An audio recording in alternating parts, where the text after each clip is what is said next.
Since the polls open first in Missouri, let's start in the Show Me State. Yep, election leaders tell us they are strongly encouraging voters to wear a face covering, but that's not a requirement when you go to vote. A lot of places will have one for you when you get there. 41 Action News reporter Charlie Keegan joins us with a closer look at what you do need in order to vote. Good morning, Charlie.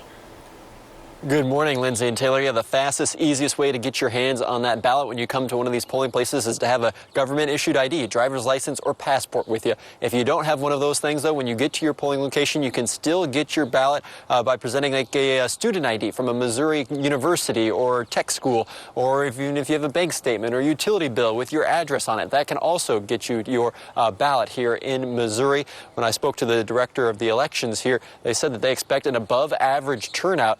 And in an interview yesterday, he kind of explained why. Take a listen. With the excitement in the presidential race, which is not on this ballot, but it's coming up in a few months, I think people are thinking about voting, and I think they'll turn out pretty good tomorrow. All right, so when he says pretty good, he's thinking 25% of registered voters in Kansas City, Missouri will come to polling places. Just for some context, some perspective, the last two primary elections had 17 and 20% of voter turnout, so this would be above those last two primary elections, Lindsay and Taylor.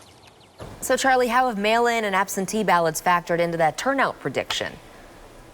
Yeah, so they are getting a lot of mail-in ballots. They expect about 3 times the number of mail-in ballots that they normally receive for a primary election. So that has, forced them to kind of boost and increase their prediction on voter turnout. No doubt about it. All right, Charlie Keegan reporting live for us this morning. Charlie, thank you very much.